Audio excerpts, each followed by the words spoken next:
Vous voyez ici, au village des Érafes, vous avez le luxe d'avoir plusieurs enseignants. Et ils sont tous des frères et des sœurs qui ont pratiqué depuis très longtemps avec nous. Donc, si vous avez des questions, ils sont tous là pour vous servir. Et comment nous allons procéder? C'est que je vais demander à Céline de venir au tableau et vous poser les questions.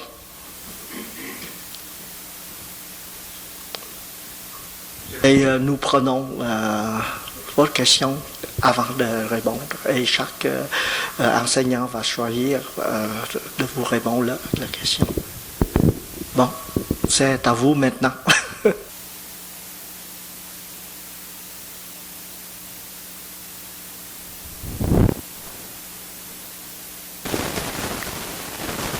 Chère taille, chère communauté, j'aimerais ajouter ceci. Une bonne question peut être utile pour toute la communauté. Une question qui vient du cœur, qui vient de votre pratique, de votre quotidien. Essayons de mettre de côté les questions théoriques. Mais une question qui est profonde, ou simplement une question qui vous préoccupe. Et vous aimeriez repartir du village avec des éléments de réponse. Alors, en communauté, on peut dire qu'une bonne question peut servir à toute la communauté. Merci.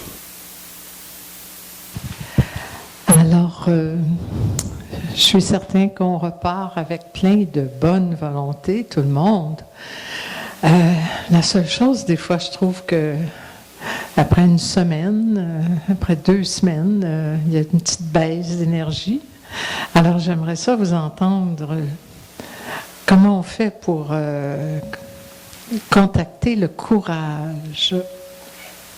Où on prend ça, le courage? Bonjour.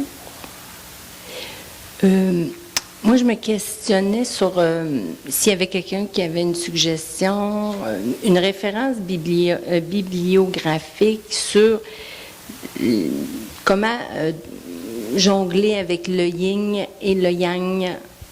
Une référence accessible, hein, généralisée, là. Moi, je ne suis pas une intello, là. Alors, c'est ça. S'il y avait quelqu'un qui avait une proposition, je reformule.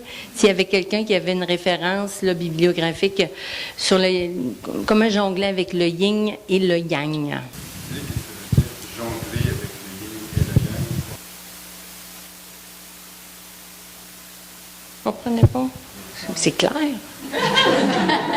C'est Guy. C'est Guy. Ah, tu comprends? Oui. Bon. Je comprends très bien. On va laisser les femmes répondre. C'est logique, non? C'est vraiment brillant. En fait, moi, je verrais ça un peu comme... on va parler en québécois, là, le gaz puis le break.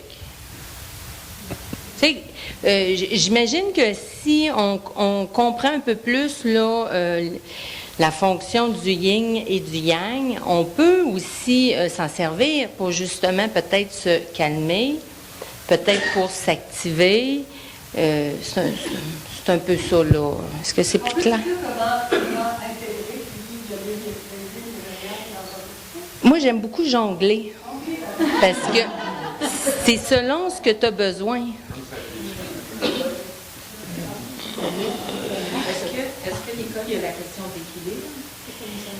Non, c'est plus utilisé, par exemple, là, quand j'ai fini ma journée de travail, j'arrive chez moi, puis là, je sens un down. J'aimerais ça, avoir peut-être de l'énergie plus forte. Puis si je pouvais mettre du yang, peut-être, ou du yin, tu sais? Ou une soupe de Madame Noung.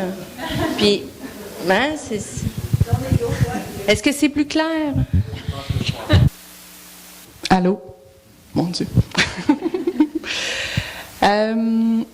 moi, je me préoccupe beaucoup de la pratique avec les enfants. Alors, j'aimerais avoir peut-être des pistes à comment pratiquer avec les enfants au quotidien. Peut-être aussi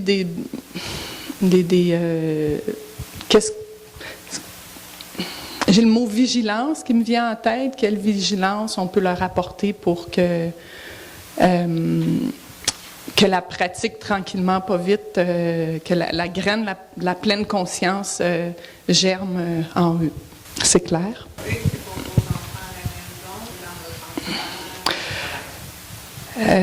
Tout ça, j'ai une fille de 5 ans. Alors, c'est sûr que de prime abord à la maison, mais je suis en contact à travers les enfants à l'école de ma fille, là, en allant travailler dans les écoles. Et puis aussi dans la communauté là, d'amis proches, c'est ça, de famille et amis proches. Oui, c'est à propos de quelque chose dont Janke a parlé.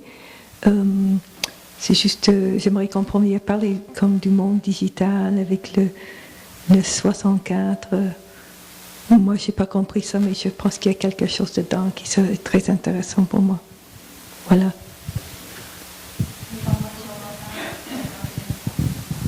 Non, c'est pas ça. Ouais, en fait, je ne sais pas exactement ce que c'est. Peut-être que qui a une formation en sciences va pouvoir répondre à ça. Peut-être quelqu'un d'autre, j'en sais rien. Mais c'était dans le discours de Janke. Il a parlé de... Oui, c'est toi qui vas savoir. Enfin, il a parlé de quelque chose et puis il a mentionné le numéro 64. OK, parfait. C'est à mon tour. Mon nom est Normand. Qui vous êtes physicien?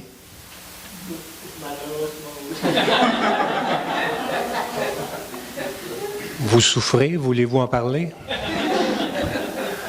Qui, j'ai lu dernièrement en neurosciences, un petit bout de neurosciences, qui nous disent qu'il y a 40 000 neurones qui vont du cœur au cerveau et 5 000 neurones environ qui vont du cœur, du cerveau vers le cœur. Ça m'a fait descendre. Ça m'a fait comprendre en tant que Young comment le cœur pulse et nous fait voir la vie différemment.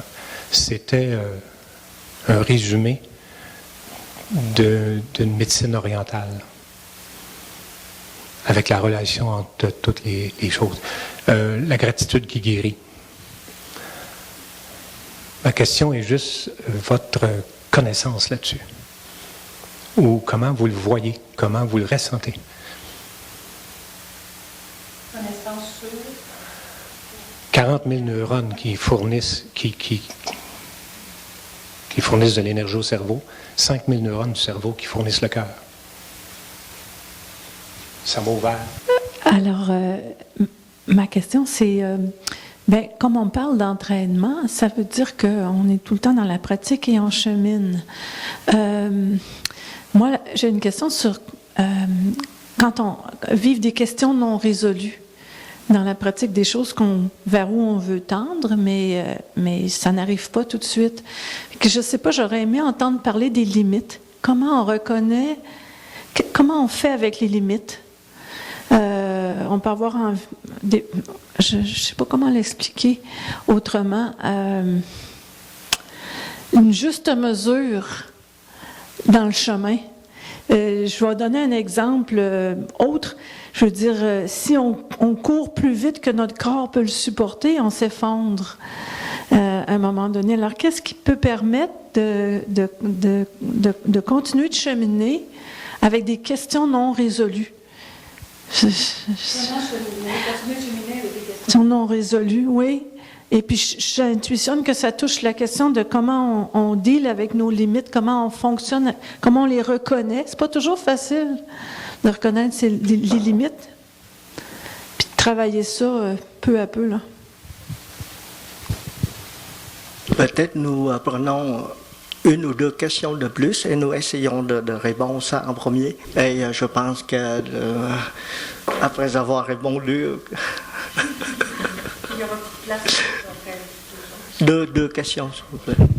J'aimerais que un ou une de vous me acte les 51 formations mentales. Ça me décourage, j'arrive pas à voir, parce qu'on dit qu'il faut les reconnaître pour être capable de les voir aller, mais 51, c'est beaucoup pour moi, fait qu'est-ce que quelqu'un peut me les acter? Moi, j'ai une question par rapport à quand quelqu'un, on nous a blessés et qu'on veut continuer avec la relation, comme comment pratiquer avec nos sentiments de tristesse, de colère, puis de recommencer comme avec la personne, surtout quelqu'un qui pratique pas. Donc, je peux pas faire la pratique du beginning anew. Okay. Puis, comment continuer à pratiquer quand on comment pratiquer quand quelqu'un nous a blessés, comme avec cette personne-là, un peu? Bon, j'espère que nos oui, nos frères et nos sœurs, que vous avez toutes les questions. Donc, nous attendons ceux qui veulent répondre à telle question. Alors, chère taille, chère communauté, je me sens un peu ratoureuse de prendre la parole pour la première, pour être sûre de choisir ma question.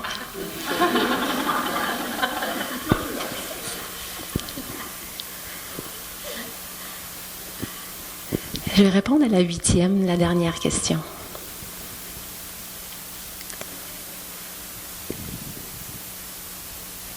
Notre sœur Chantal nous a parlé des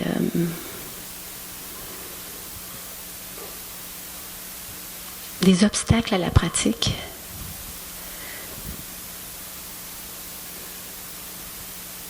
Il y a aussi des objets de pratique. Et ce que j'essaie de faire dans mon quotidien, c'est d'utiliser ce qui est là. Que ce soit des événements, des paroles, et de les utiliser comme, comme objet de pratique. Un exemple.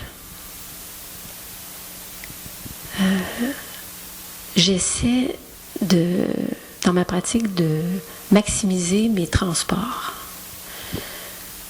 Alors, quand je vais au travail, si j'ai des commissions à faire, sur mon chemin, je m'arrête à l'épicerie ou aux endroits que j'ai besoin. Et il m'arrive parfois d'être distraite et de m'apercevoir que dans ma voiture, je n'ai pas remis mes sacs d'épicerie dans ma voiture. Alors ça va vite. Je me dis, bon, est-ce que j'arrête quand même? Je vais arrêter, même si j'ai pas de sac, je vais quand même arrêter à l'épicerie. Alors j'arrête et j'étais très préoccupée par autre chose. Et je fais la file et lorsque ça arrive à moi, je mets mes articles sur le comptoir, je sors ce qu'il faut pour payer. Je m'en vais à l'endroit où j'emballe, je veux emballer mes articles. Je m'aperçois que j'ai pas de sac. Alors je me retourne à la caissière et je lui demande, je vais vous prendre un sac. Mais j'avais déjà conclu la transaction. Et elle se tourne vers moi d'un regard triste, me dire, madame, c'est 5 sous un sac.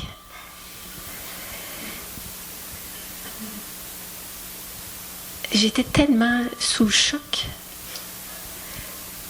Je fais signe que j'ai pas d'argent sur moi parce que on paye avec des cartes la plupart du temps.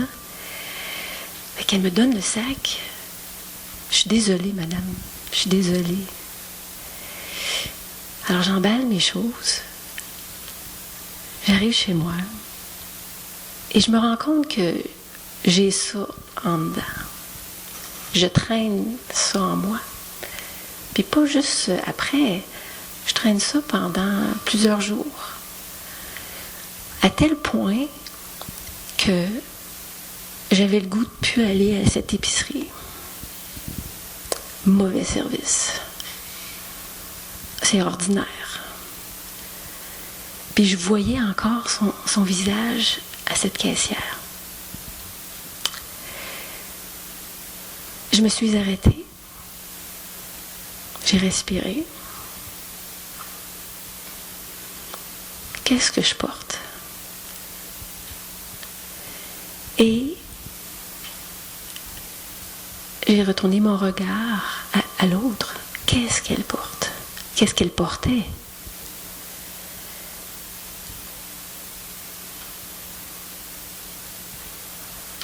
Je ne connais pas sa condition. Peut-être qu'elle vit beaucoup de difficultés.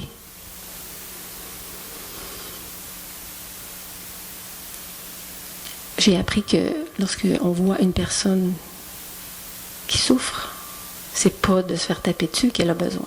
Elle a besoin d'aide. Alors je me suis accueillie. J'ai vu en dedans qu'est-ce que j'avais besoin, moi. Est-ce que j'avais besoin d'être reconnue? J'avais besoin d'un bon service. C'est pas toujours le cas. Dépendamment, moi aussi, j'ai des conditions de vie qui fait que je suis pas toujours à mon meilleur.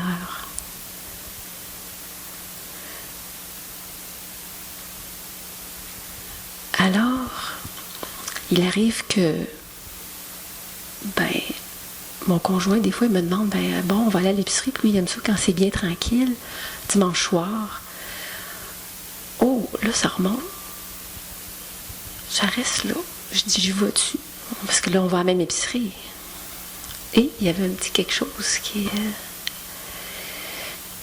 on y va. On fait nos choses, on arrive à la caisse. On rentre dans une allée, je lève mon regard. C'est la même caissière. Et là, ça va vite. Mais là, j'ai plus senti ce sentiment de tristesse ou d'inconfort, mais plutôt de compassion. Je me suis pas dit, on va changer de fil. Non, on y va. Et lorsque c'est venu à nous, mon conjoint s'en va vers le comptoir pour aller emballer. Moi, j'attends pour le paiement. Je lui souris.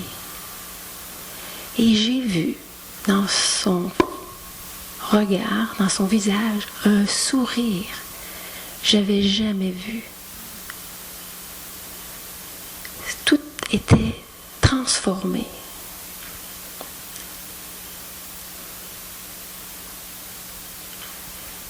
J'avais contribué à apaiser ce que je portais et j'ai suscité chez la caissière un sentiment de joie.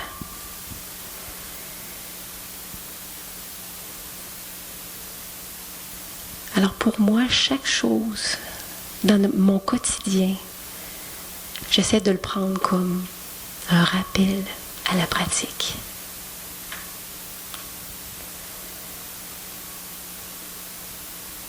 Et par la suite, je n'ai plus porté ce sentiment en moi. J'étais très, au contraire, toucher la compassion, cette graine de compassion, une formation mentale qui est montée et qui m'a fait porter une action spontanément, de lui sourire. Est-ce que ça répond un peu à la question? Oui. Cher Sangha, je vais répondre à la 7e question. Acter les 51 formations mentales. Première fois. Non.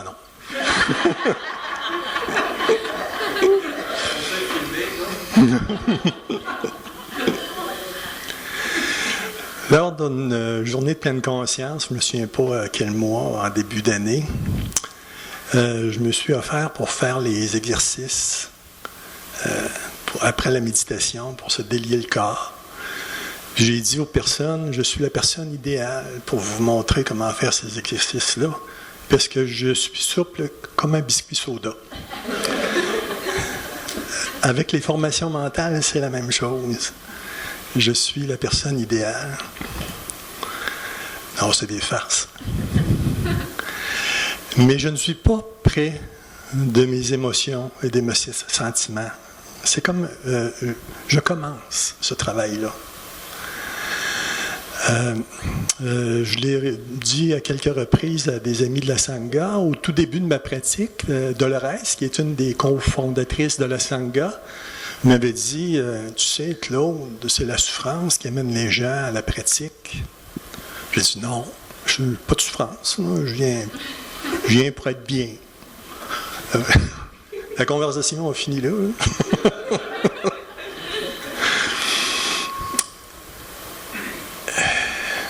Parce que j'avais deux émotions.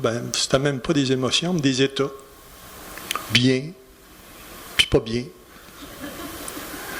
Moi, j'aspire encore et j'aspirais à être bien. Pas difficile. Avec la pratique, je me suis aperçu que il y avait des choses qui montaient. Mystère, qu'est-ce que c'est que ça? Puis c'était souvent quelque chose que je n'étais pas capable de mettre le doigt dessus. Fait que je ne suis pas rendu au 51 encore, je commence, là, je suis rendu à 2 ou 3. Là. Fait que je sentais un inconfort, disons. Fait que là, bon, ben, écoute, il y a de quoi, je sais pas quoi, c'est-tu bon, c'est-tu pas bon, aucune idée, il y a de quoi. Continue ma pratique. Ça a pris quelques mois, quelques années. À un bon moment donné, la tristesse sort. Je pleurais pour des riens. Il dit, tabarnouche, qu'est-ce qui se passe? Tu es en train de capoter, moi, là? La tristesse. Fait que là, j'inspire. Je sais qu'il y a de la tristesse. J'expire. Je souris à ma tristesse. Fait que ma première étape, ça a été, au début, la reconnaissance. Reconnaître qu'il y a quelque chose. Pas reconnaître dans le sens « Ah, c'est telle émotion, c'est telle formation mentale ». Rien que reconnaître qu'il y a quelque chose, une présence à l'intérieur de moi. Ma deuxième étape, ça a été d'identifier la tristesse. Fait que rien qu'avec ça, là, j'ai déjà un outil de pratique, comme disait Lynn, là, que je peux travailler assez longtemps là-dessus. Identifier, comprendre d'où vient cette tristesse-là, je n'étais pas capable. Continuer à pratiquer. Des mois, des années. Long processus. Yang, hein? C'est yang. Il y en a d'autres, ça va être le contraire. Moi, c'était malheureusement pour mon cas, là, ça me prend beaucoup de temps à comprendre. À un bon moment donné, je me suis aperçu que il y avait aussi beaucoup de colère. Ça, je la voyais souvent, là, mais c'était toujours des colères saintes. Parce qu'il fallait que quelqu'un dise à cette personne-là que ça n'avait pas de bon sens ce qu'elle avait dit. Là. Fait que c'était moi qui me dévouais. Tu sais. Puis, j'étais content après. Bonne chose de fait. On ne reviendra plus avec ça. Tu sais. Mais c'était pas vraiment une émotion, c'était comme réparer une injustice ou quelque chose. Là. C'était pour le bien de l'environnement. Donc, quelques années plus tard, c'est... là, je pense à mes parents. À ma mère, surtout. Qui était très malheureuse à la fin de sa vie. Dépression, très malheureuse. Moi, j'ai l'impression que dans mon milieu, à ce moment-là, c'était normal que la mère, l'épouse reste à la maison et je pense que ma mère, elle aurait été quelqu'un de... Elle aurait pu faire moi, je la voyais en politique municipale. C'est le genre de personne qui s'occupe du concret, là, puis... Mais non, ça a toujours été... Je me souviens une fois, elle m'avait parlé à Pépé, puis ça n'avait pas marché. Fait qu'à la fin, elle était dépressive, puis elle avait toujours eu un fond colérique, mais encore plus à la fin aussi. Fait que là, après ces années de pratique-là, j'ai dit « Ah, un héritage de ma mère. » Le sentiment d'injustice qui vient me chercher, puis qui m'amène la colère. Puis ensuite, la tristesse qu'elle a ressentie toutes ces années. C'est peut-être pas ça, mais moi, pour le moment, c'est ce que je vois comme, avec ma compréhension, d'où vient cette émotion-là. Ah, OK, c'est pour ça, moi, j'aime tellement ce qu'on nous enseigne à propos des ancêtres et comment qu'on peut méditer sur nos ancêtres, puis aussi, moi, mes parents sont encore à l'intérieur de moi, je les sens. Puis je trouve ça plate un petit peu de la manière que leurs vies se sont terminées. Fait que là, je dis non, c'est pas terminé, ils sont encore à l'intérieur de moi. Fait que mes pratiques, étant donné qu'ils n'ont pas eu la chance de connaître la pratique, ben je partage ma pratique avec eux autres. Puis j'ai l'impression que ça adoucit leur continuation de vie à l'intérieur de moi. Fait que je continue à pratiquer. Puis là, je m'aperçois qu'avec la pratique, même une fois, je me souviens, j'étais allé voir notre grand frère Chenoy, tu sais, les consultations. Puis je lui dis, Chenoy, il y a quoi qui ne marche pas? J'ai dit, la pratique, c'est supposé nous apporter de la joie. Moi, depuis que je pratique, je suis triste. Je ressens de la tristesse. Chenoy, il avait dit quelque chose comme il y a un vieux proverbe vietnamien qui dit le bonheur est aux innocents. D'accord, merci, Chenoy. Grande sagesse. On retourne avec ça.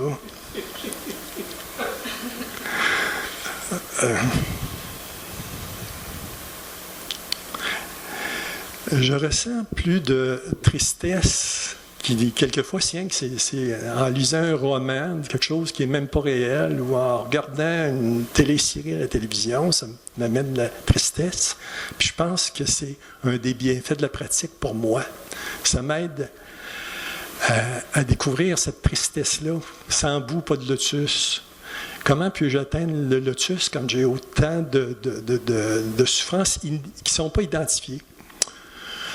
Fait que j'identifie, je les comprends plus au fur et à mesure. Puis avec ma pratique, c'est comme si que je ne suis plus submergé par ma tristesse, mais je la vois apparaître. Puis là, un peu comme des fois, je vais dire bonjour tristesse, d'autres fois, ça va être bonjour maman. Je les reconnais. Je peux être en pleine action, prendre deux ou trois respirations, puis je repars avec ça, puis c'est plus doux. Fait que, pour répondre à ta question, je ne suis pas rendu dans les 51 formations mentales. J'en ai peut-être quelques-unes, là, même sur les doigts de la main, là, que je peux identifier. Les autres, c'est encore des fois pas bien et bien. Puis je pense que c'est comme ça qu'il faut... en tout cas, pour ma part, c'est ça.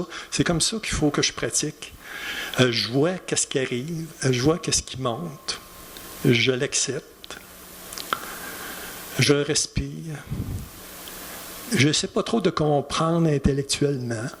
Je dis, ça va venir. Quand j'aurai assez accueilli, peut-être qu'à un bon moment donné, il y a quelque chose de plus compréhensible qui va monter. Fait que peut-être que j'en aurai connu à la fin de ma vie, peut-être une dizaine. Mais ça sera celles-là qui se sont présentées. Fait que les autres, là, je vous les laisse. À la gang, on devrait être bon.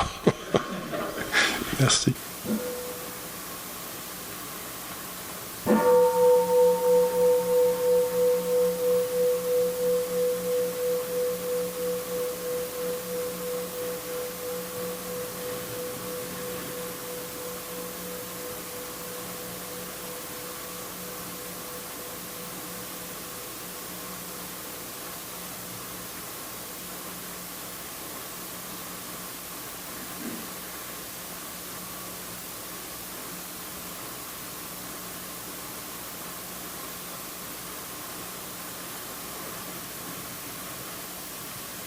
Bonjour.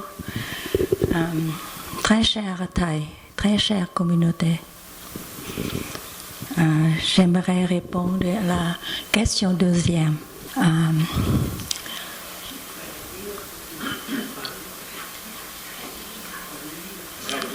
Lire, s'il vous plaît. Une référence bibliographique sur comment jongler avec le... Avoir une référence bibliographique sur comment jongler avec le yin et le yang dans sa vie. Je ne comprends pas bien le mot jongler parce que peut-être ça c'est une québécoise. Mais avec son exprimé, je peux répondre, je peux comprendre cette question et je peux répondre. Je ne sais pas quand existe la vie, parce qu'il y a déjà de la nuit des temps, on ne sait pas. Mais toujours une vie commençait. Ça bougeait, ça bougeait parce que deux éléments, yin et yang. Et avec la civilisation chinoise, déjà 6000 ans, il y a le Kinh-dịch, c'est-à-dire tạo hóa xoay vần là gì chú Kỳ? Hả? Jiki. Oui. Y. Jiki. Tạo hóa xoay vần. Et avec la expérience de le Bouddha qui exprime sur les causes et les effets, nhân duyên, c'est-à-dire la cause et les effets. Ceci est parce que cela est. Ceci n'est pas parce que cela n'est pas. Ceci existe parce que cela n'existe pas. C'est ça. Et on est manifesté comme être humain maintenant. Et on est descendant, c'est-à-dire héritier, beaucoup d'énergie de notre ancêtre. Pour cela, on ne sait pas dans notre corps physique et mental avoir quoi. Pour cela, avec il faut que découvrir. La vie commençait à bouger quand deux éléments se rencontrent. Sinon, l'élément 1 ne peut exister pas. Et, comme notre frère Claude, qui est expérimenté sur le yoga, sur le Qi Gong, il a découvert aussi. Et tous les maîtres qui nous guidaient sur les médecines douces, il peut expliquer. Parce que notre tempérament, chaque moment, il y a différent. Il y a des hauts, il y a des bas. Il y a des moments où on aime manger ça et il y a d'autres moments où on n'aime pas. Pour cela, le Bouddha a dit que tout est impermanent. Ne pas toujours rester comme coulé sur le ciment, non, c'est ça. Dans la vie, il y a des énergies qui se coulent comme ça, mais notre yeux, on ne peut pas voir seulement. Mais il y a 4 énergies. Premièrement, c'est l'énergie de cosmos, universelle. C'est l'énergie qui coule, le soleil, toutes les planètes, toutes les ça, comme une cirque, comme ça. Ça, c'est composé une énergie universelle. Et nous avons des énergies de Thiên, c'est-à-dire descendues de leur génétique sang. Nous descendus par de côté de notre parent comme l'autre côté de père, l'autre côté de mère. Ça, c'est énergie de sang. Troisième, c'est énergie de aliments. Nous consommer comment, nous apporter comment, nous nourrir comment pour devenir un tempérament comme ça, une humeur comme ça. Un jour, nous avons facile en colère, d'autres jours, on est facile à tristesse ou d'autres choses comme ça. Et le quatrième énergie, c'est l'énergie de nous qui crée, qui nous découvrir pour ajouter ou enlever, c'est-à-dire moins de nourrir. Et ça, c'est l'énergie de yin et yang. Exemple, comme quand vous retournez de votre travail et vous sentir la lourdeur dans le travail, c'est un peu tension, beaucoup de tension dans votre, trop dur, ou après une réunion administrative ou directive, c'est trop de demandants ou beaucoup de choses inquiétantes aussi. Nous avons monté l'émotion, monter le sentiment, monter la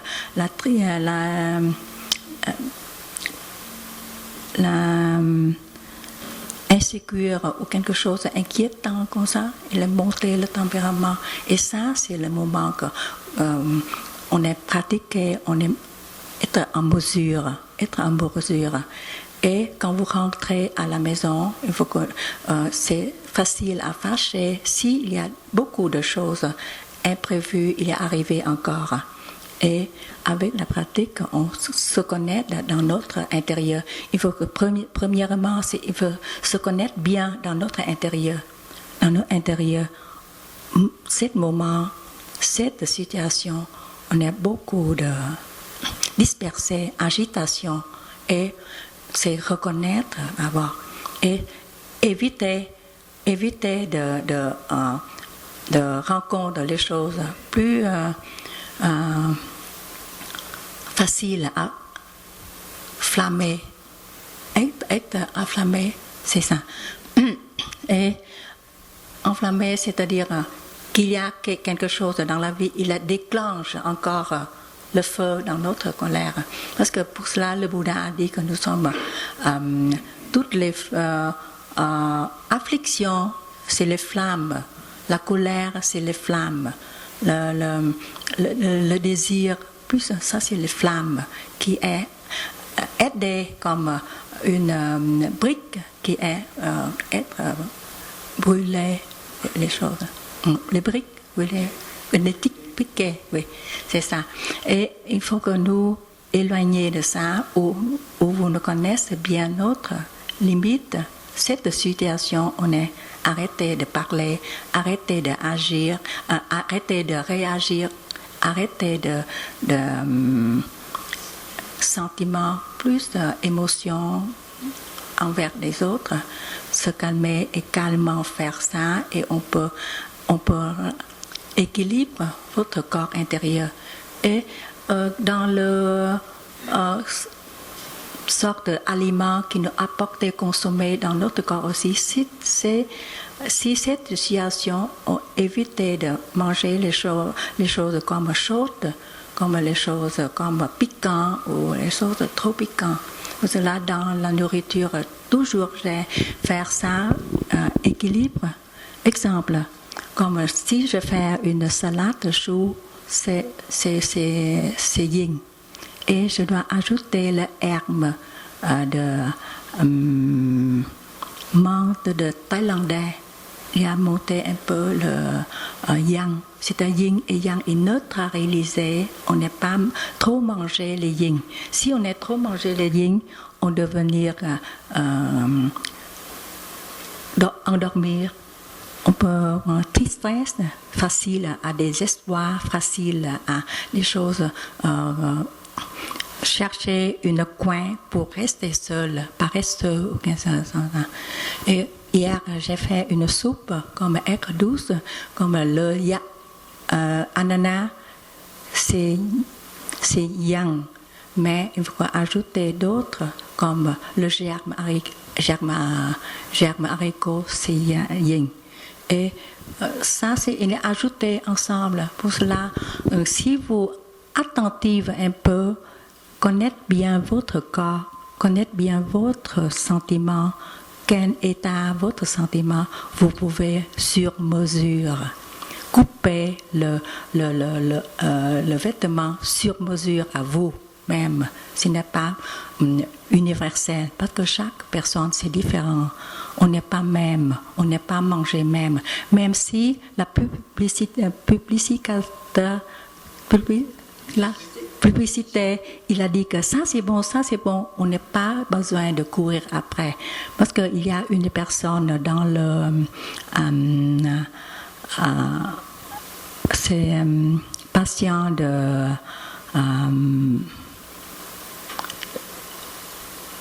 patient de hôpital Saint-Marie, il vient, il me consultait, il a dit maintenant il faut manger quoi pour devenir calmé, c'est-à-dire qu'il faut que vous écoutez votre corps. Ne peut pas. Elle m'a dit que est-ce qu'on peut suivre la publication pour avoir si c'est bon, si non. Ne courir pas après la commerce. Ne courir pas après les modes de vie.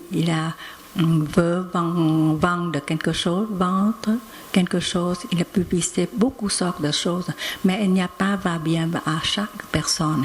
Il faut que écoutez votre corps pour acheter, pour manger, pour consommer. Ça, c'est sur mesure à votre corps. Ça, c'est la santé physique.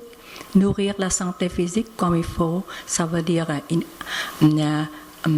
ajouter sur la santé mentale et ajouter sur l'émotion de nous. C'est ça, c'est yin et yang, ça c'est dans la nature. Il y a tout, commencer par yin et yang. Et si vous êtes attentive à ça, vous pouvez distinguer ça et yin, ça et yang. Pour cela, mon fils, il travaillait il veut manger sur ça. Quand j'ai vu qu'il y a un peu tempérament, je diminuais quelque chose et je vais ajouter quelque chose. Ça, c'est notre rôle. Notre rôle, nourrir comment la famille, nourrir comment le mari, nourrir comment les enfants pour qu'ils deviennent toujours harmonie. C'est ça, c'est le rôle de nous. Et ce n'est pas une généraliste pour tout le monde manger ça, il faut que nous nourrir comme ça. Non, ce n'est pas ça. Ça, c'est la pratique de pleine conscience qui nous aide à comment vivre bonne santé physique et aussi aider à notre organe bien digestion et aussi ça c'est le aider avec notre esprit devient de plus en plus légère. Il n'y a pas dépendant beaucoup de choses. Courir après les marchandises. Parce que dans la vie, beaucoup de choses, je n'ai pas besoin de ça. Merci.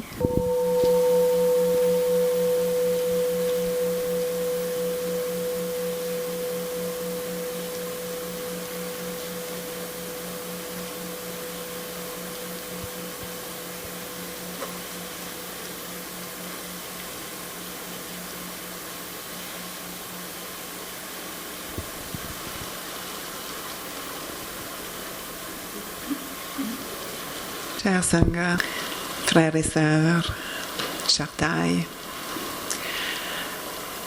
je voulais répondre à la question au sujet de la pratique en famille, pratique avec des enfants plus particulièrement. C'est quelque chose que j'ai vécu. Quand j'ai rentré dans la pratique, mes enfants avaient 2 ans et 5 ans. Alors, La pleine conscience, elle est devenue très à la mode. On en parle partout. Et donc, les services, les livres, les vidéos se multiplient pour offrir des services, que ce soit dans les hôpitaux, dans les écoles, dans les prisons et même dans le gouvernement. Pour ce qui est de la pratique avec les enfants, on pourrait en faire une retraite, dévouée juste à ça. Fait que je vais répondre de façon brève, puis j'espère te donner des pistes, vous donner des pistes de référence pour pouvoir approfondir sur le sujet. Je crois qu'il y aura une retraite famille ici au Village des Érables cet été, au mois d'août. Et c'est une occasion idéale pour initier les enfants à la pratique. Parce qu'en groupe, ça passe toujours un petit peu mieux. Lorsqu'ils sont avec des enfants comme eux, ils ont moins l'impression que maman leur dit quoi faire. Alors, c'est une occasion idéale pour initier des jeunes à des pratiques simples. Les pratiques comme juste s'arrêter, respirer, voir ce qui se passe à l'intérieur d'eux et peut-être même le partager avec d'autres. Déjà, ça, c'est énorme. Encore là, on parle des jeunes. Habituellement, on commence vers 5 ans. Avant ça, c'est un petit peu plus difficile. Il y a plein de méditations qu'on peut faire avec les enfants. Je pense à la méditation des cailloux, la méditation en mangeant un biscuit, la méditation en marchant. On va aussi mettre beaucoup de plaisir, beaucoup de joie, les chansons, apprendre des chansons. Les enfants, lors de retraite et éventuellement, tout comme les adultes vont prendre les 5 entraînements, les enfants vont prendre les 2 promesses. C'est plus simple. Mais ça les amène dans la même philosophie, le même désir de respecter et d'aider tous les êtres.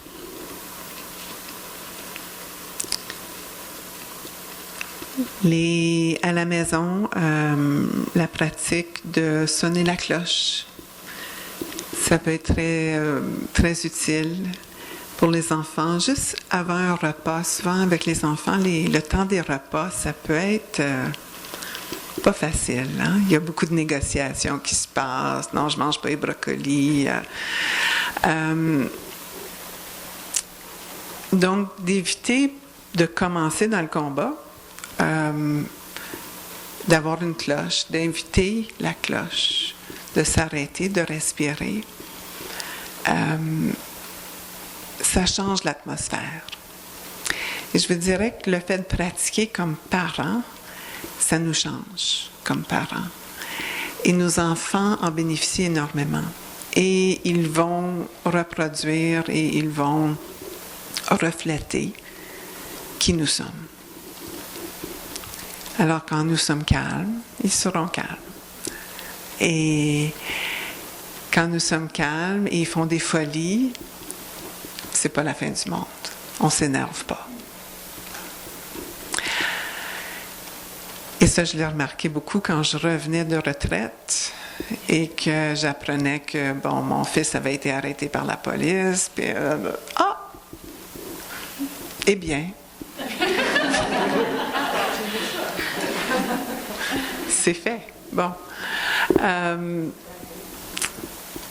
Alors, c'est dans ce sens-là que, sans nécessairement vouloir endoctriner les enfants à une pratique, c'est vraiment pas le désir ici, c'est de les inviter et surtout de leur montrer par l'exemple. Et donc, d'insérer quelques petits trucs comme ça. Puis ces trucs-là, vous les trouvez justement dans des forums pour parents qui enseignent la pleine conscience à leurs enfants. Il y a des regroupements qui vont avoir des parents qui méditent en famille. Les retraites. Et aussi, il y a des programmes maintenant qui se font spécifiquement dans les écoles. Je sais qu'en Angleterre, ça fait partie du curriculum à partir de cette année. Alors, c'est super encourageant de voir que le système scolaire en Angleterre a décidé d'adopter de façon laïque l'enseignement de la pleine conscience à partir de la maternelle. La tradition de Thaï, il y a aussi un mouvement qui s'appelle Wake Up Schools, les écoles Wake Up, qui désirent faire ça aussi, mais ils ont rencontré des difficultés, je sais en France au début, parce que c'est des monastiques. Et la laïcité à l'école, pourquoi on inviterait des monastiques à venir enseigner quelque chose à nos enfants Alors, c'est pour ça qu'il y a des moyens habiles qu'il faut utiliser. Comme parents, à l'école, on peut offrir ce genre de service aussi, de dire une fois par semaine dans la classe où on va faire une pratique de pleine conscience comme bénévole ou s'il y a des professeurs qui se sentent à l'aise. Il y a un exemple que j'aimais particulièrement, c'est Lily Gosselin, qui est enseignante de 2e année et qui avait des étudiantes, des étudiants. Et pendant toute l'année, elle faisait circuler la cloche. Et aux 15 minutes, les élèves invitaient la cloche. Et tout le monde arrêtait ce qu'ils faisaient, un peu comme on fait ici dans la retraite. Et les élèves ont pris cette habitude. Et ça a vraiment une belle façon d'imprégner cette habitude chez les jeunes, de s'arrêter, de respirer aux 15 minutes. Alors, on peut le faire aussi avec des applications sur nos téléphones cellulaires. On peut le faire avec une cloche à la maison. On peut le faire à tout moment. Les enfants, moi je sais que mes enfants, quand ils voient que mon énergie change, ils vont faire ding.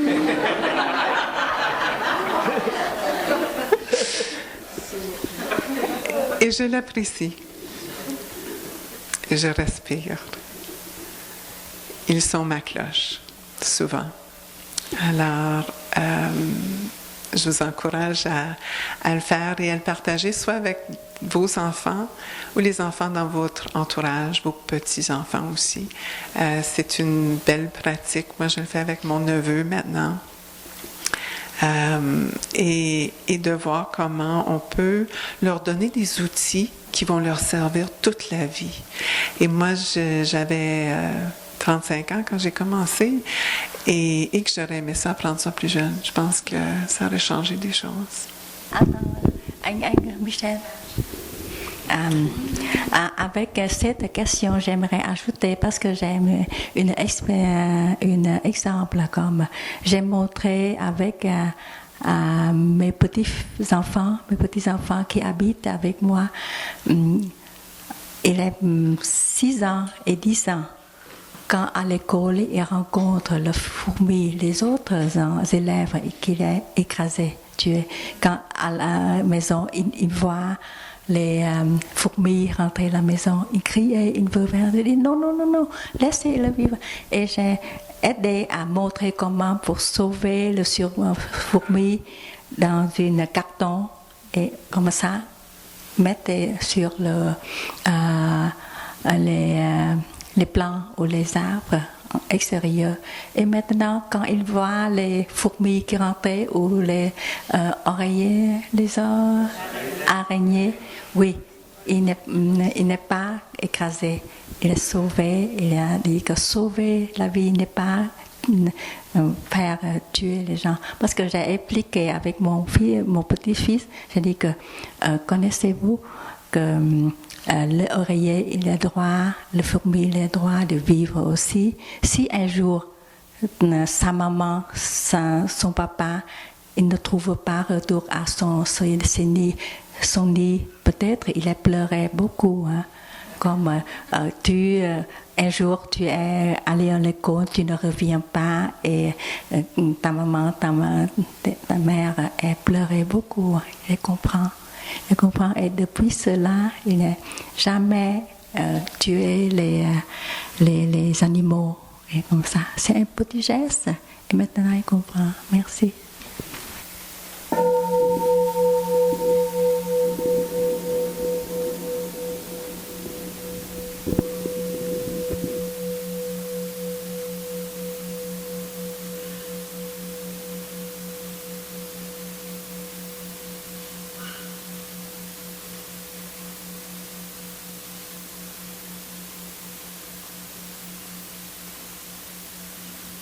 Il y a une question en arrière. Je ne les connais pas par cœur. Allez sur le site du village des Pruniers et vous avez trouvé 2 promesses. Elles sont écrites là. C'est pour le sortir.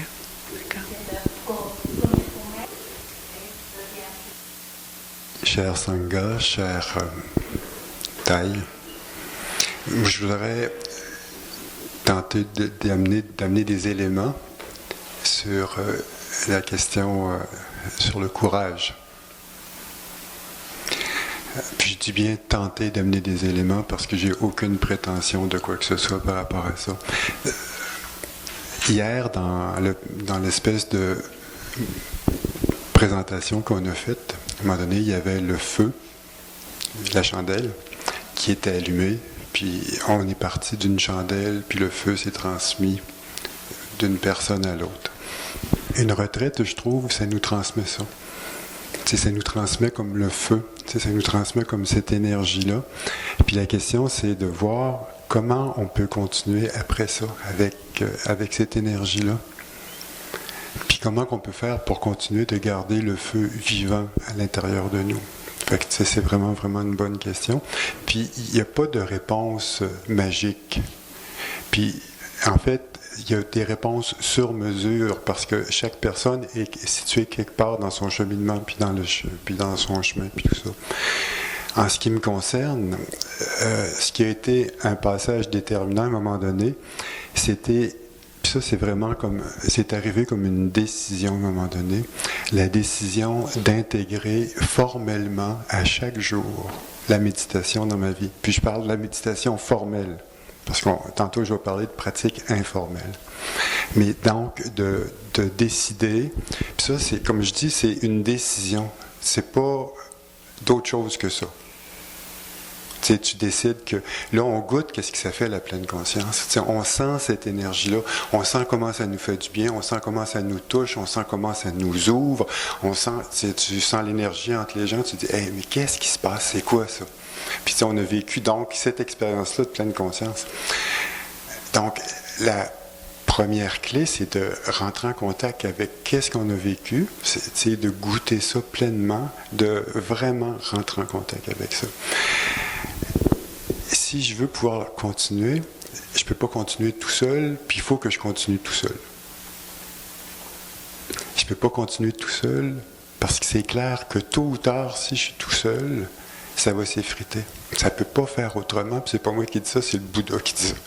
Après qu'il y a eu son éclair, son illumination, la première chose qu'il a faite, c'est qu'il a ramassé du monde autour de lui. Puis il a fait une communauté. Puis c'était le Bouddha. Tout seul, il n'aurait pu rien faire, mais il y avait une communauté. S'il n'y avait pas eu une communauté, on ne serait pas ici aujourd'hui. C'est clair comme ça.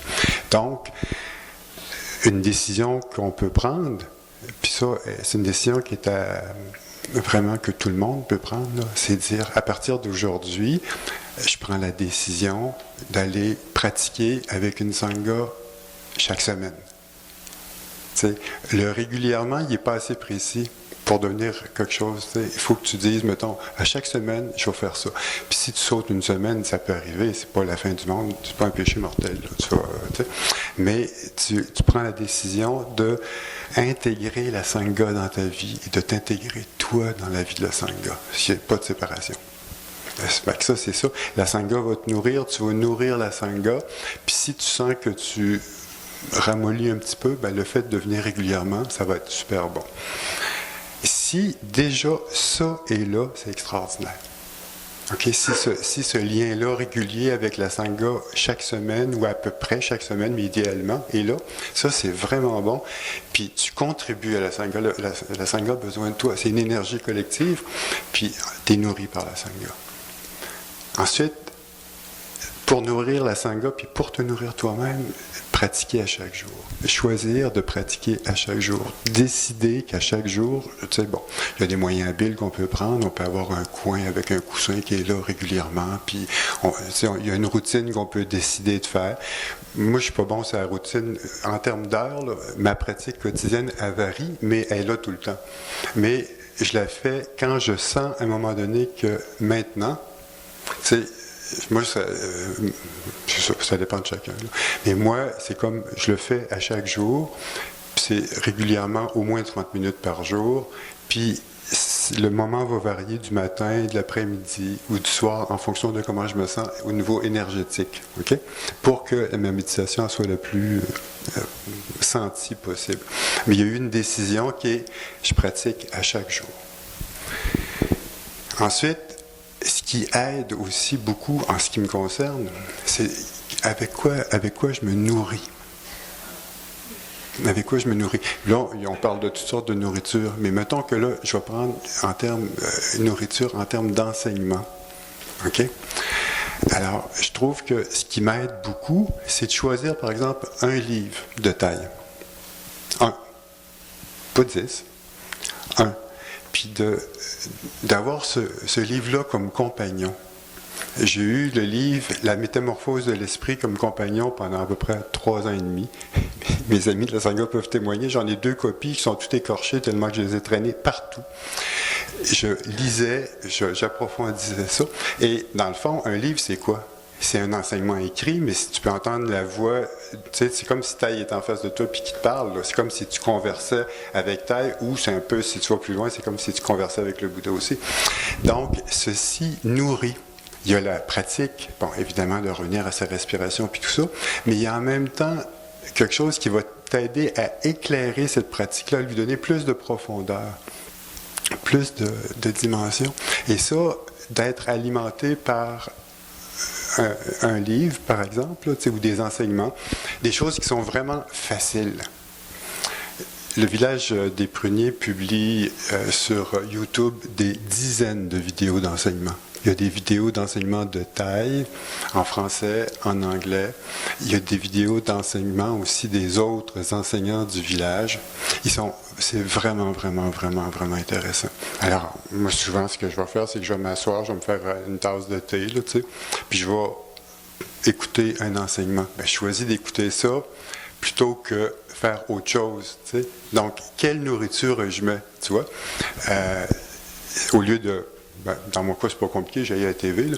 Mais mettons, pour ceux qui prennent la télévision beaucoup, là, tu choisis de tasser un peu de télé, de faire un espace pour ça. Encore une fois, ça, c'est une décision. Puis, ce qui est intéressant, c'est que ces décisions-là, on sent dans notre corps, qu'est-ce que ça donne? On trouve plus de paix.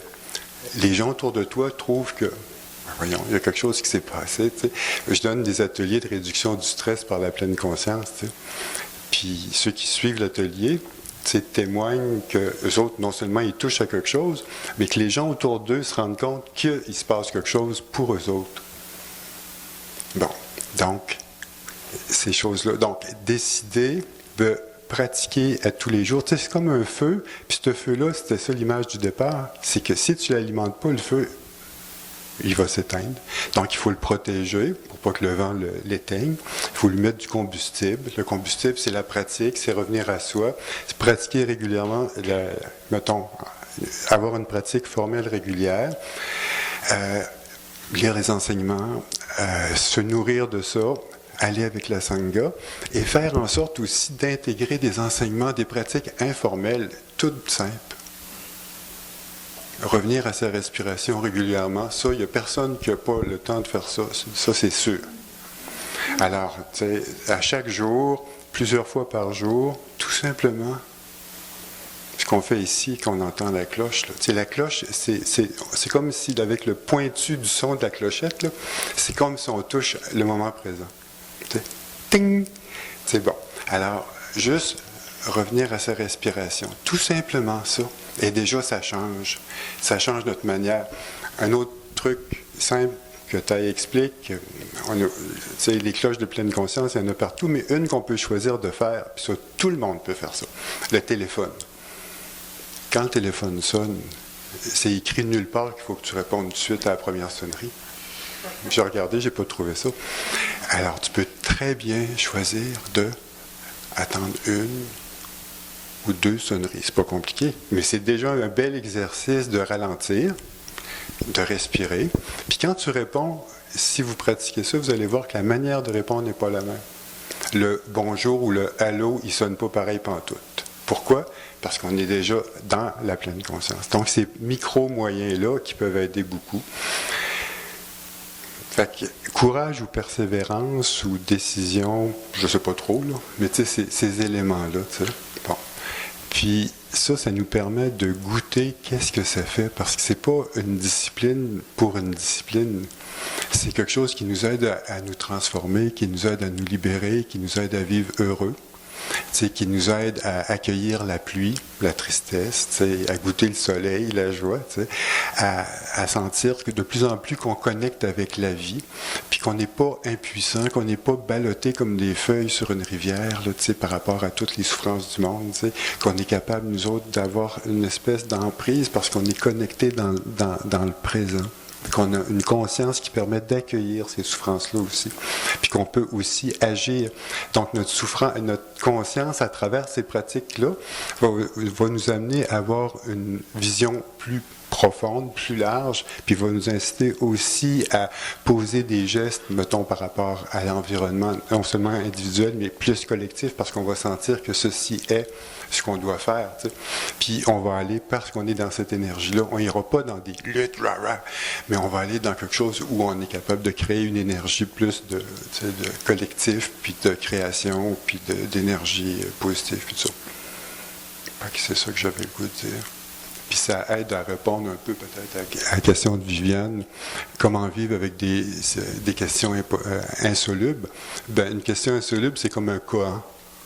Un koan, c'est dans une tradition de zen, le zen rinzai, les maîtres donnaient aux étudiants une espèce de phrase impossible à comprendre rationnellement. Fait que là, l'étudiant se butait, parce que ça ne peut pas être une réponse rationnelle.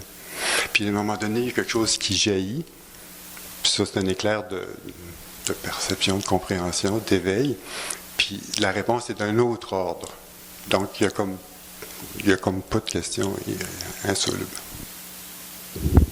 Est-ce que nos frères, nous sœurs, vont répondre à d'autres questions encore? Vous êtes comme Tchenka, me laisser des choses.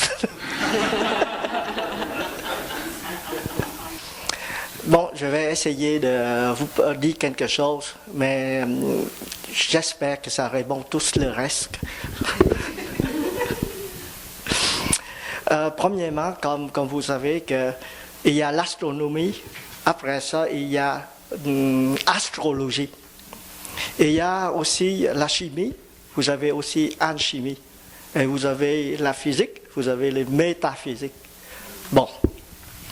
Donc, tout à l'heure, ma soeur Lynn vous a parlé des questions qui vous tiennent au cœur, qui appartiennent à la pratique. Et étant donné, comme je vous dis, si je ne vous réponds pas à cette question de manière cartésienne, vous ne serez pas satisfait. Mais je vous préviens que ça aide rien à la pratique. Et en effet, juste prendre la question de Normand, il part le cœur, mais enfin, ils font des questions semblables à toutes sortes d'organismes dans notre corps, y compris les yeux, notre peau. Je prends, ici, j'ai une physicienne qui est capable de me confirmer. Votre corps, chaque jour, la peau, ça fait bombarder par des milliers de molécules d'air. Et vous ne sentez rien. Et sous notre peau, il y a des milliers de nerfs pour émettre cette sensation-là, mais vous ne sentez rien. Et la question exactement que les scientifiques, quand ils regardent des mines-pattes qui marchent, et quand vous observez les mines-pattes, les pattes, là, ça coordonne très bien, impossible de croire. Et nous avons peut-être quelques centaines de muscles dans notre corps, mais juste une patte de mine-patte qui est déjà centaines de muscles et des millions de... Oui, et présentement, la science a fait qu'on a rendu au niveau, on dit, nanotechnologie. Et les scientifiques comme notre consort biophysicien ici, eux autres, on essaie de créer des bibites et rentrer dans notre corps pour tuer d'autres bibites, mais en étudiant la nature, d'essayer de faire des insectes, mais on a heurté un problème très grand sur la compréhension comment notre corps fonctionne. Et exactement la question que si vous connaissez les 51 formations mentales, qu'est-ce que ça vous aide? Et notre frère Claude dit, quand vous méditez, vous appelez 51 formations mentales, c'est pas ça le but, parce que vous voyez, nous avons des pratiques, des gens qui pratiquent le bouddhisme, mais il y a aussi des gens qui étudient la philosophie bouddhiste, et la question que vous me posez, ça appartient, on appelle, la psychologie bouddhiste. La psychologie bouddhiste. En fait, qu'est-ce que vous faites ici? Vous avez passé à travers 51 formations mentales sans en savoir, parce que vos 600, ils vous donnent déjà ce type de perception. Mais à chacun de nous reçoit de manière différente. Et il s'agit de le nommer. Mais si on nomme de manière trop précise, on est prise avec la parole, on est prise avec qu'est-ce que c'est. Ah, c'est ma colère. Et vous méditez la colère. C'est pas ça, Claude, notre cher Claude, à vous expliquer, c'est pas ça du tout. Donc, il s'agit tout le temps de s'arrêter, de respirer, la respiration, rentrer, ça. Et là, les sensations tout en des 50 ans va apparaître. Et là, vous serez capable de dire c'est quoi. Et ça vous aide à ce moment-là seulement. Et ça aide pas de connaître toutes les... Mais vous savez, les 5 de base, dont la vue, la toucher, tout ça, c'est 5 bases qui est déjà là en nous. Et il s'est rendu compte de pratiquer pour aller au niveau beaucoup plus, on appelle plus profond. Plus profond. Et bon, je reviens, ça fait exactement, malgré que la question de Normand a donné de millions de nerfs, mais nous avons ici ces 6 nerfs à comprendre. Et notre corps comprend sur le principe de moyenne. Sous votre peau, là, vous ne sentez pas de millions de sensations par des millions d'atomes qui vous frappent. Vous sentez le moyen, vous sentez, j'ai senti bien, j'ai senti froid, j'ai senti... C'est le moyen que nous sentons. Et quand nous pratiquons, donc, vraiment, nos pratiques, c'est juste arrêter pour regarder vraiment qu'est-ce qui est l'effet de toutes les interêtres qui est autour de nous, qui fait pop, une chose. C'est à peu près ça que j'aimerais vous dire. Mais vous voyez, de comprendre tout ça, ça ne nous aide pas du tout dans la pratique. Et étant donné prisonnier, on appelle empêchement de connaissance. Ça m'a pris longtemps. Les premières années que j'ai pratiqué ici, j'étais chanceux que j'ai un frère qui s'appelle Cheng Wang. Maintenant, il habite en Californie. Et chaque fin de semaine, nous venons ici. Et mon frère Cheng Wang, c'est un poète. Et moi, j'aime le poète, mais je ne suis pas un poète. Et lui, par contre, il aime la physique, mais il n'est pas physicien. C'est pour ça nous sommes ici, et ça m'aide de comprendre c'est quoi l'empêchement de connaissance. Et c'est sûr qu'il m'a posé beaucoup de questions d'ordre rationnel pour qu'il me comprenne mieux. Et moi, grâce à lui, je comprends que ce n'est pas une connaissance rationnelle qui nous permet d'avancer dans notre pratique. C'est bon, à la fin, quand on prend un livre, on regarde, c'est ça. Et aussi, normalement, il faut, comme physicien, je sais que sur l'Internet, il y a, comme on dit, là, il y a des métaphysiques aussi. Et c'est ça, il faut qu'on nous faisons attention.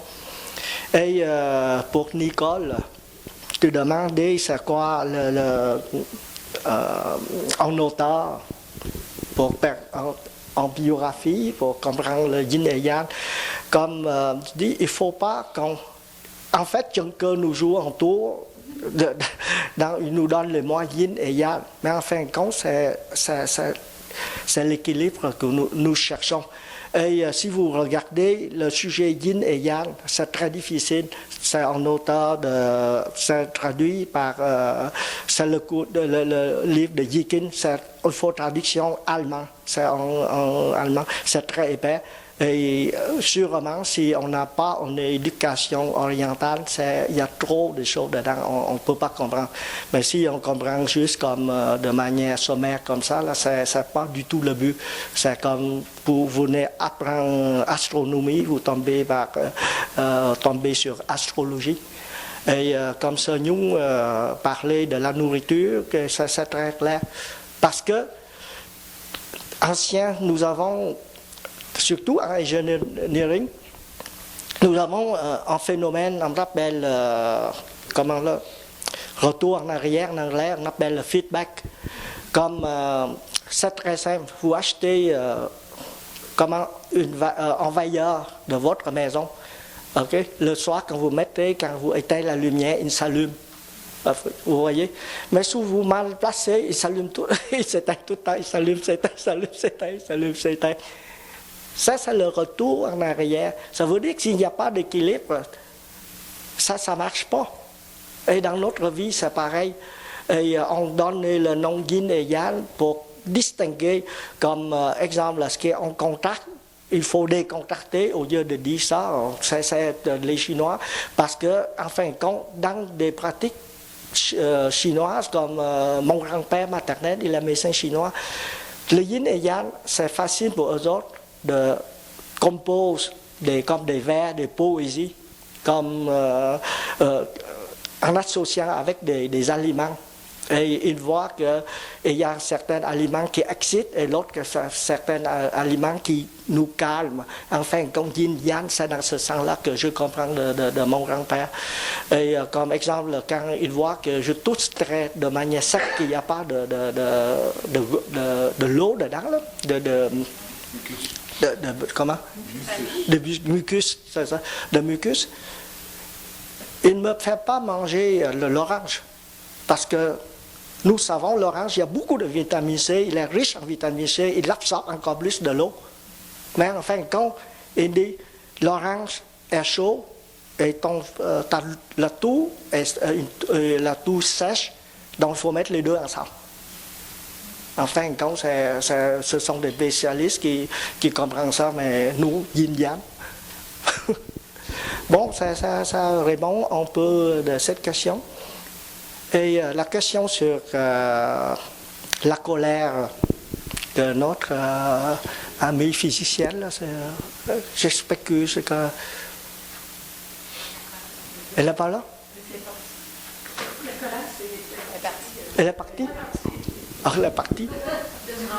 Dominique, oui, c'est ça. Bon, je n'ai pas besoin de réponse. Non, c'est vraiment, selon l'enseignement sur la colère. Et ça, je prends un autre moine qui est ami de notre maître. Il dit que dans la colère, vous avez 3 sortes de colère. Et il y a une sorte de colère, c'est comme le feu de foin.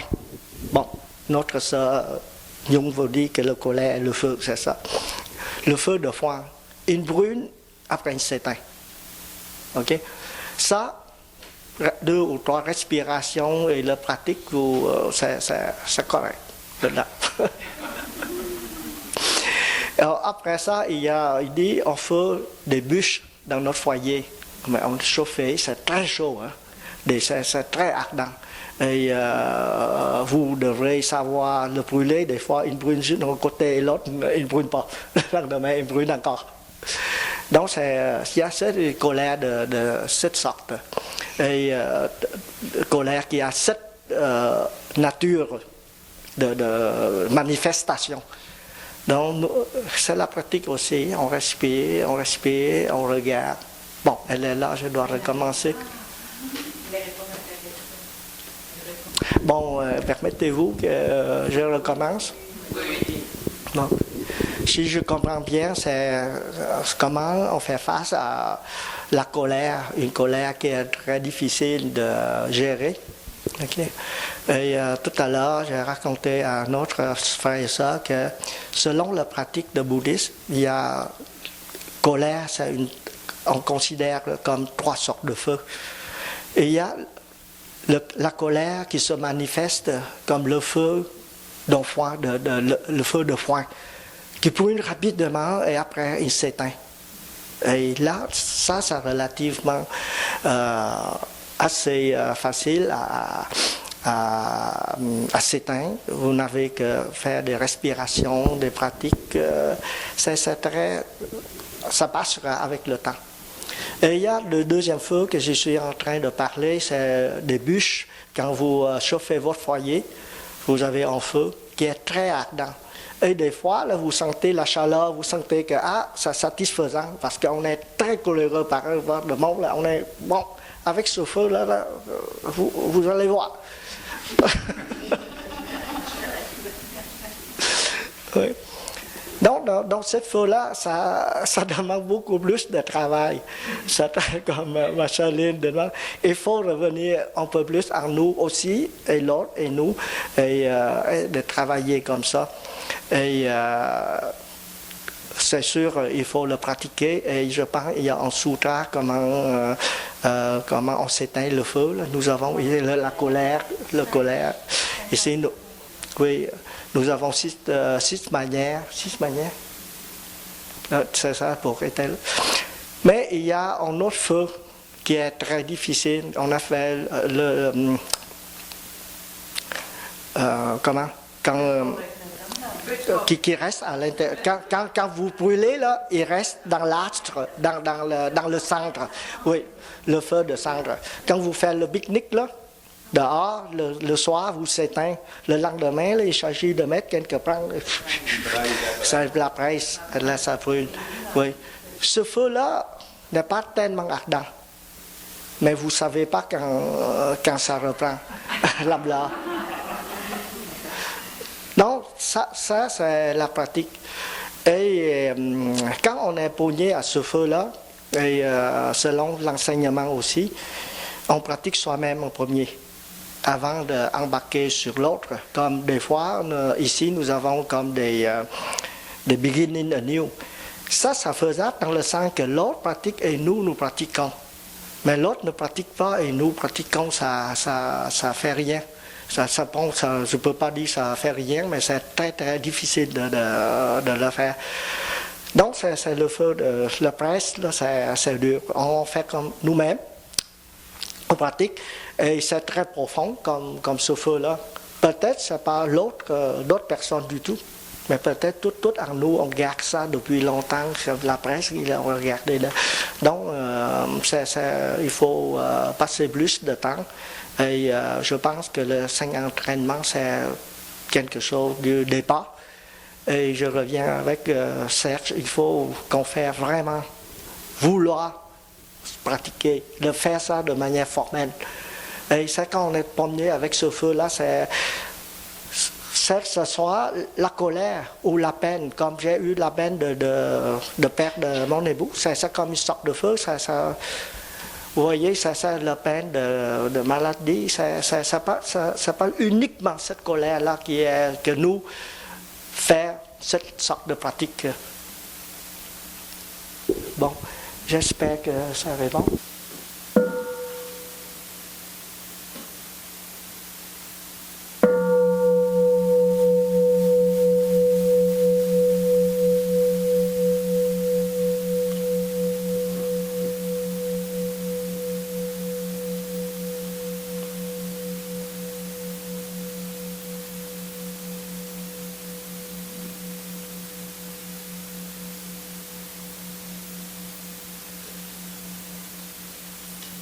Dans la question, me semble, il y avait comment continuer de vivre avec quelqu'un qui nous fait de la peine. C'était ça la question, hein?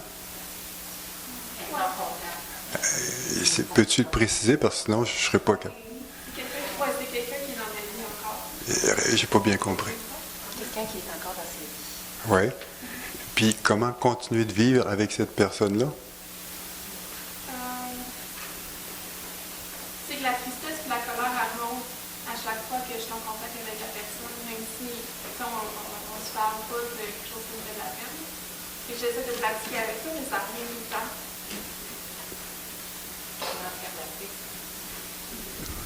Donc, comment faire la paix avec...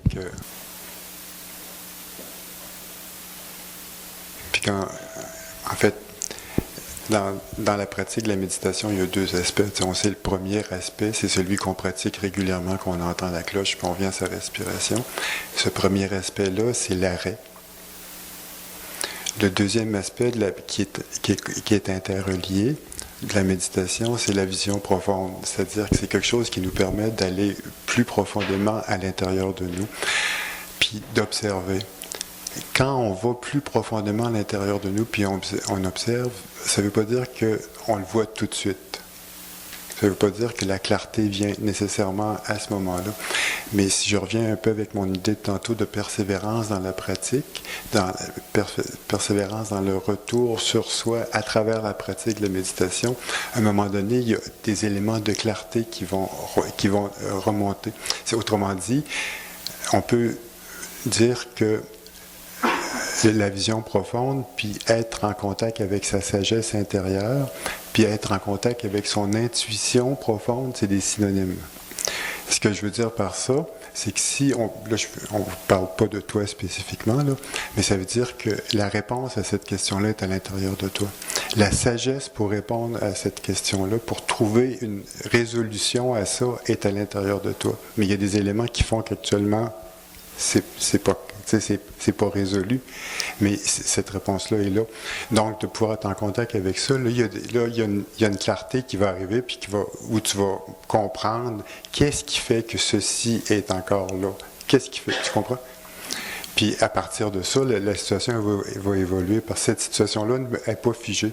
Il y a quelque chose qui est en évolution. Alors, qu'est-ce qui fait que là, ça apparaît figé, mais c'est pas figé? Ça a-tu un peu de bon sens?